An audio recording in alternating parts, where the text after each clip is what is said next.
Tripura Info News Update. ত্রিপুরার মুখ্যমন্ত্রী মেনেক স্যাহে বৃহস্পতিবার গ্রেটার টিপ্রাল্যান্ড দাবিকে অবাস্তব বলে মন্তব্য করেছেন এবং এর বাস্তবতা নিয়ে প্রশ্ন তুলেছেন, বিশেষ করে বাংলাদেশের অংশ অন্তর্ভুক্ত করার দাবি প্রসঙ্গে। গোমতী জেলায় এক জনসভায় বক্তব্য রাখতে গিয়ে মুখ্যমন্ত্রী বলেন, প্রস্তাবিত এই অঞ্চলের কোনো স্পষ্ট সীমানা নেই। খাগড়াছড়ি, চট্টগ্রাম ও কক্সবাজারের মতো এলাকা অন্তর্ভুক্ত করার প্রসঙ্গ টেনে তিনি প্রশ্ন তোলেন, এমন ধারণা আদৌ বাস্তবসম্মত কিনা। তিনি বলেন, কোনো রাজ্য সরকার কি অন্য দেশের ভূখণ্ড নিজেদের দখলে নিতে পারে? তিনি আরও জানান, এ ধরনের প্রস্তাব ভারতের জাতীয় নীতির সঙ্গে সামঞ্জস্যপূর্ণ নয়। মুখ্যমন্ত্রী অভিযোগ করেন, এই বিষয়টি জনসাধারণের দৃষ্টি আকর্ষণের জন্যই তোলা হচ্ছে এবং ত্রিপুরা মৌজের বিরুদ্ধে অসঙ্গতি ও প্রতিশ্রুতি রক্ষা না করার অভিযোগ তোলেন। তিনি টিটিএডিসির জমি সংক্রান্ত দাবিকেও বিভ্রান্তিকর বলে উড়িয়ে দেন। আসন্ন নির্বাচনের আগে আত্মবিশ্বাস প্রকাশ করে তিনি বলেন, বিজেপি একভাবেই পরবর্তী পরিষদ গঠন করবে এবং উপজাতি এলাকায় উন্নয়ন নিশ্চিত করবে। দলীয় সূত্রে জানা গেছে, সভার পর প্রায় ৭০০ জন বিজেপিতে যোগদান করেছেন। আপনি আরেকজন ফান্ডামেন্টালিস্ট, উনিও এক কথা বলেন, আর এখানে এই মথার যিনি প্রতিষ্ঠাতা উনিও এক কথা বলেন, অর্থাৎ কয়েনের এই পিঠ আর ওই পিঠ। উনি বলছেন কি নর্থ ইস্টকে নাকি পুরো বাংলাদেশে নিয়ে নেবেন, আর উনি কি বলছেন কক্সবাজার এবং চিটাগাংকে নিয়ে নেবেন। তাই এই যে কথাগুলো মানুষকে বোকা বানানোর যা যা দরকার সব এই যে পার্টির প্রতিষ্ঠাতা এবং এই পার্টি সবসময় এগুলো বলে থাকেন। বন্ধুগণ, আপনাদের এখন বুঝতে পারে, আমরা এখন বুঝতে পারছি যে ওনাদের কাছে আর কোনো এখন ইস্যু নেই। গ্রেটার টিপ্রাল্যান্ড গেল, এরপরে পুইলা জাতি হলো, এরপরে কংগ্রেস হলো, এখন আবার মথা হলো। একের পরে কখন যে কি হবে বলা মুশকিল আগামী দিন। এর মধ্যে তো হয়ে গেছে কি একটা নতুন নর্থ ইস্ট, একটা ওয়ান নর্থ ইস্ট। আমি জানি না পরে আর কি বলবে, ওয়ান ইন্ডিয়া বলবে কিনা জানি না। অদ্ভুত অদ্ভুত কথা আমরা শুনছি, খুব ভালো, কিন্তু এই কথাগুলো মানুষ এখন বুঝে গেছে। বন্ধুগণ, আমরা কিছুদিন আগে শুনেছি যে আগরতলার মালিক আমি আগরতলার মালিক, আমি তেলিয়ামুড়ার মালিক, এবং আমি দেখেছি সোশ্যাল মিডিয়ার মধ্যে অনেক লোক পয়সাপাতি নিয়ে যাচ্ছিলেন মালিককে ওই তার ভাড়া দেওয়ার জন্য, কিন্তু মালিককে খুঁজে পান না। তারপর বলছেন না আমি এই মালিককে বলিনি, আমি আরেক মালিককে বলেছি, ওই বাঙালির কি একটা আছে তাদেরকে বলেছে। যখন যখন যা দরকার তখনই তা বলে। রাজতন্ত্রের কথা এখনো উনি মনে রেখেছেন, বললে আবার সমস্যা হয়। উনি আবার বলেন যে মুখ্যমন্ত্রী রাজতন্ত্রের কথা বলেন, তাই তো বলছি এখন রাজতন্ত্র নেই, এখন রাজতন্ত্রের দিন গেছে, এখন গণতন্ত্র। মানুষ এই 28টা যে আমাদের আসনে আমরা প্রতিদ্বন্দ্বিতা করছি, বুঝতেই পারিনি যে 28টার মধ্যে আমরা প্রতিদ্বন্দ্বিতা করব। আমরা কিন্তু তাদের সাথে একসাথে চলার চেষ্টা করেছিলাম, আশাও করেছিলাম, কিন্তু যেভাবে আমাদের যারা কার্যকর্তা সাধারণ মানুষ তাদেরকে যেভাবে জবরদস্তি জবরদস্তি গলা টিপে টুটি টিপে ধরে এবং তাদের কথা বলার অধিকার কেড়ে নিয়েছে। আমাদের যারা কার্যকর্তা, আপনারা সবাই জানেন আসারামবাড়ির ঘটনা, আমাদের কার্যকর্তারা আমাদের মাননীয় প্রধানমন্ত্রীজির যে মন কি বাত অনুষ্ঠান সেটা শুনছিলেন, সেখানে গিয়ে আক্রমণ যে না আমাদের এখানে এডিসির মধ্যে মন কি বাত অনুষ্ঠান হবে না, ন্যাশনাল পার্টি আমাদের এই এডিসির মধ্যে ঢুকতে দেবেন না। অদ্ভুত, এ হয় নাকি কখনো? কি ভাবছেন কি আপনি? আমি বললাম আমরা ঢুকবো সেখানে বিভিন্ন জায়গায়। কালকেও আপনারা দেখেছেন কমলপুরে আমাদের একজন এমএলএ সাহেব, উনার উপর আক্রমণ, উনার গাড়ি ভেঙে দিয়েছে, যেখানে খুশি সেখানে ভাঙচুর। এবং এর আগেও আমরা দেখেছি বিভিন্ন জায়গার মধ্যে আমাদের আরেকজন মন্ত্রী উনাকে ইট পাটকেল মেরে এবং উনার উপর আক্রমণ করে উনার গাড়ি পর্যন্ত ভেঙেছে। এইগুলো করছেন কেন? আমাকে সাংবাদিক বন্ধুরা জিজ্ঞেস করছেন, আপনাদের পার্টনার উনারা এরকম কেন করছেন? কারণ কেন করছেন? কারণ এই যে বিশাল সংখ্যক মানুষ আজকে জনজাতি ভাই বোনরা ভারতীয় জনতা পার্টি মাননীয় মোদীজির উপর বিশ্বাস যখন চলে এসছে, পায়ের নিচে মাটি আস্তে আস্তে করে সরে যাচ্ছে।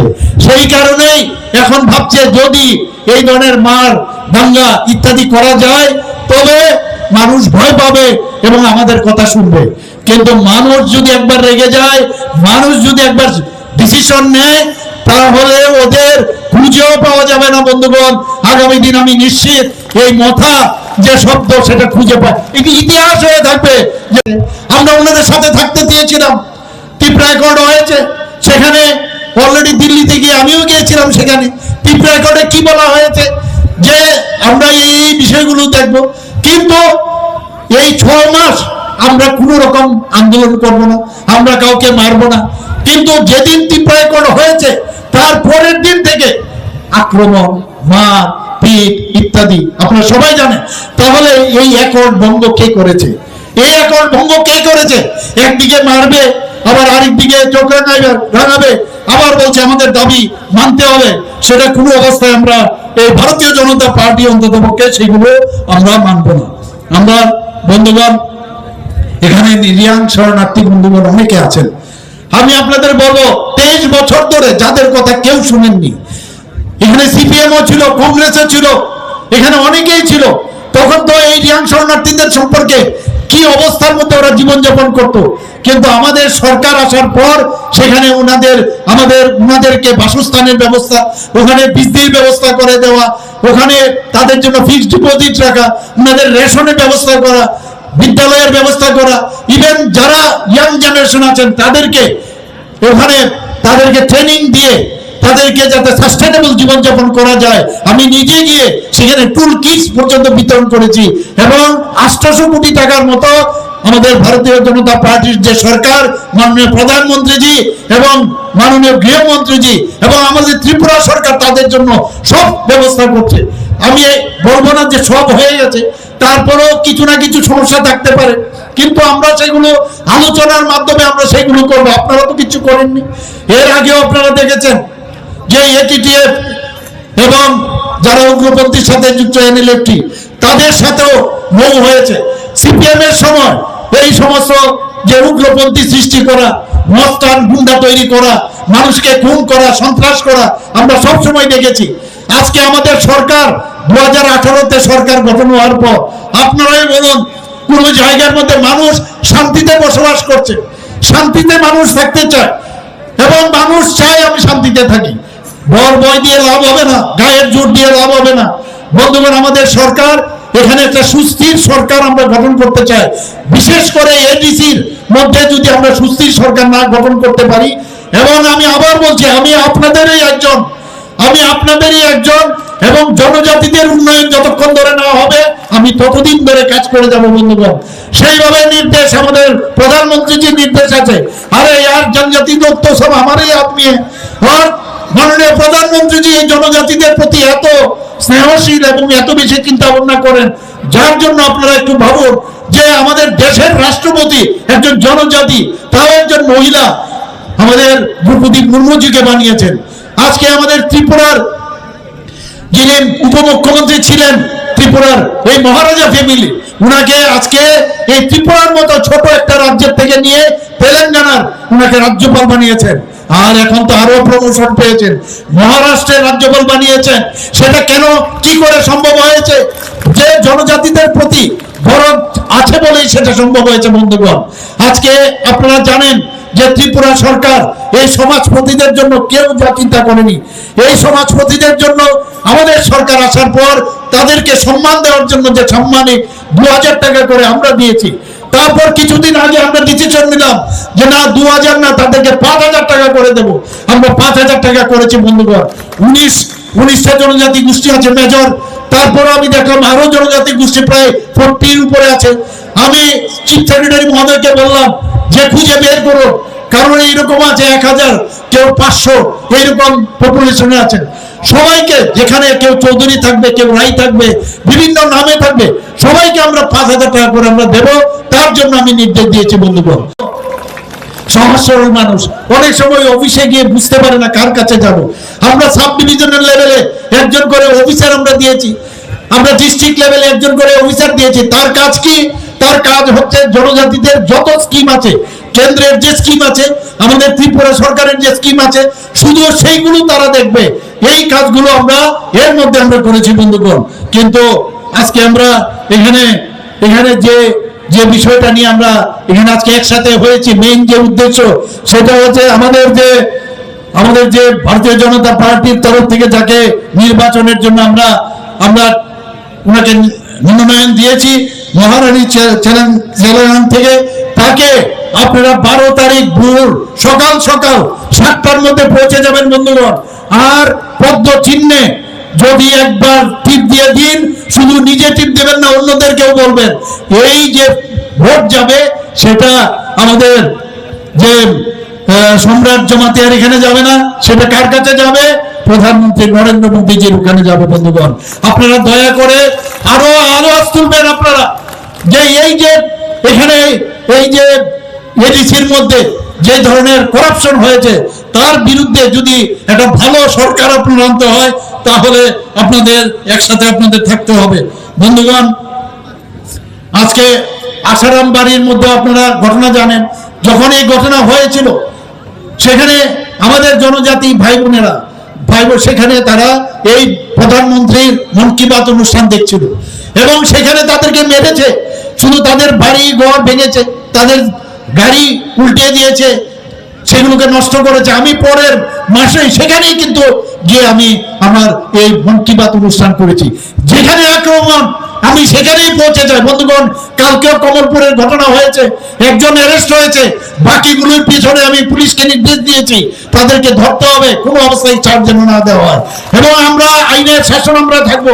আমরা কারোর বিরুদ্ধে, এই পার্টি কাউকে আক্রমণ করে না, কিন্তু মাঝে মাঝে আইনকে ঠিক রাখতে গেলে মাঝে মাঝে শান্তির জন্য শক্তির প্রয়োগ করতে হয় এবং শক্তি প্রয়োগ আমরা আইন মেনে আমরা সেই শক্তি প্রয়োগ করব বন্ধুগণ। এবং আজকে এখানে আপনারা জানেন যে কুম্বঙ্গে আমাদের যে পার্টি ছিল দুবার সেখানে আগুন জ্বালিয়ে দিয়েছে। এটা কোন ধরনের পার্টি? আপনারাই বলুন এটা কোন ধরনের পার্টি, যে না আমাদের এখানে কেউ আসতে পারবে না, ন্যাশনাল পার্টি এডিসির মধ্যে আসতে পারবে না? এটা কি কারোর নিজের সম্পত্তি? কারোর নিজের সম্পত্তি নয়।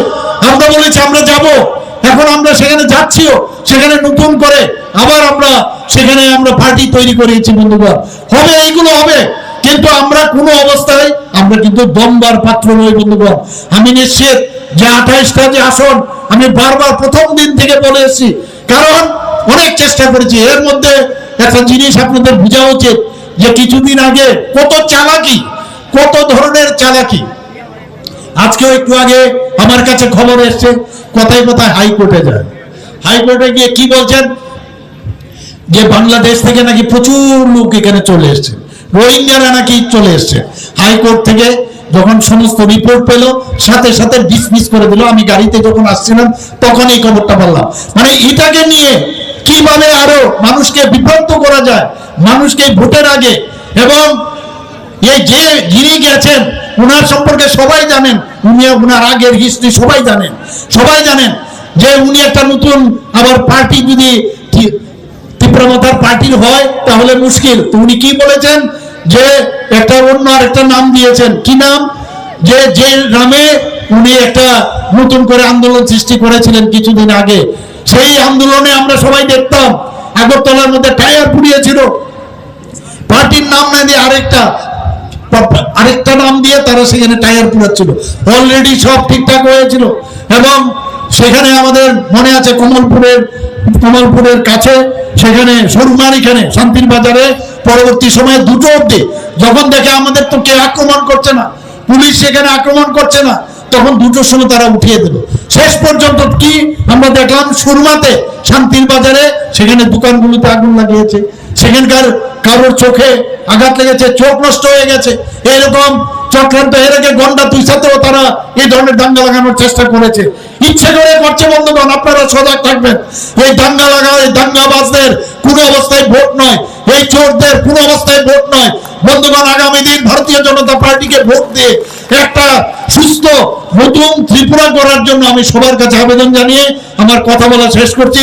নমস্কার, জয় হিন্দ, ভারত মাতা কি। To Tripura Info and press the bell icon so that you never miss any latest updates and news on Tripura.